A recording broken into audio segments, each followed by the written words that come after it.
Imagine کرے کہ وہ بندہ، وہ مسلمان جس کو یہ پتا ہے کہ میرے اوپر یہ مشکل آ رہی ہے یا یہ پریشانی آ رہی ہے، میرا رب کو پتا ہے کہ یہ مجھے تکلیف ہو رہی ہے اس بات کی، اس کو اس بات کا پتا ہے کہ میرا رب اس کو اپریشیٹ بھی کرتا ہے، وہ اس کو اکنالج بھی کرتا ہے۔ آئیے میں آپ کو ایک حدیث سناتا ہوں نبی صلی اللہ علیہ وسلم کی۔ یہ ماں باپ ریلیٹ کر سکتے ہیں اس چیز کو، خاص طور پہ وہ ماں باپ جن کو اللہ نے کوئی اولاد دی ہو اور اللہ ان سے وہ اولاد واپس لے لیں۔ نبی صلی اللہ علیہ وسلم، حدیث قدسی ہے اور یہ حدیث صحیح ہے، امام ترمذی نے اس حدیث کو ذکر کیا۔ اللہ کے رسول سے اب ذرا دیکھیے گا الفاظ، یہ الفاظ کیوں ایگزسٹ کرتے ہیں؟ تاکہ ہمیں اس بات کا یقین ہو سکے کہ میری تکلیف کا احساس میرے رب کو ہے۔ یہ نہیں کہ میرا رب سمجھتا نہیں ہے کہ میرے بندے کو کیا تکلیف ہو رہی، نہیں، میرے رب کو اس بات کا احساس ہے کہ میرے بندے کو کتنی تکلیف ہے۔ ذرا الفاظ سے اندازہ ہوگا آپ کو۔ حضرت ابو موسیٰ الاشعری رضی اللہ تعالی عنہ فرماتے ہیں، وہ کہتے ہیں کہ جب بھی اللہ تعالیٰ کے حکم سے کسی ماں باپ کے بچے کی وفات ہوتی ہے تو اللہ تعالیٰ فرشتوں کو کہتے ہیں، وہ فرشتے جو اس بچے کی روح کو قبض کر کے اللہ کے پاس آتے ہیں۔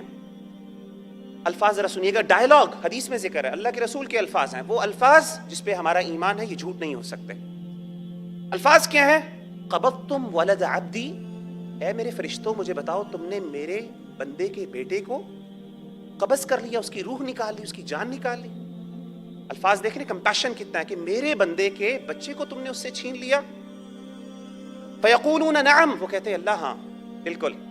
اللہ کہتے ہیں، دوبارہ اللہ کہتے ہیں قبضتم ثمرۃ فؤادی، فؤادی کیا تم نے میرے بندے کے جگر کے ٹکڑے کو اس سے چھین لیا؟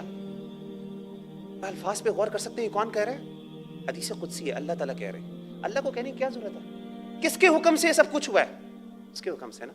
یہ الفاظ اس لیے بتا رہے ہیں کیونکہ ایک مسلمان کو یقین ہو کہ میرا رب کو احساس ہے کہ میرا غم کتنا ہے، میرے ساتھ ہو کیا رہا ہے، یہ فلسطین میں جو ہو رہا ہے، یہ سمجھیے گا نا کہ میرے رب کو نہیں پتا کہ وہ بچوں کی جان ہے، ان کے ماں باپ کے لیے وہ کتنی قیمتی ہے۔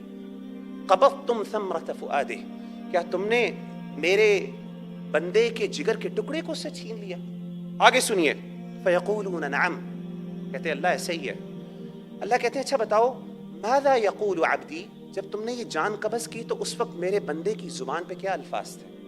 وہو اعلم، حالانکہ اللہ خوب جانتا ہوتا ہے، اللہ کو کیا نہیں پتا، اللہ کو پتا ہوتا ہے، لیکن پھر بھی اس کے باوجود پوچھتا ہے بتاؤ میرا بندہ کیا کہتا ہے؟ تو انہوں نے کہا حمیدک واسترجع یا رب، اے اللہ جب جان نکالی تو اس کی زبان سے الحمدللہ نکلا، اس کی زبان سے تیری تعریف نکلی، اس نے تیری طرف رجوع کیا۔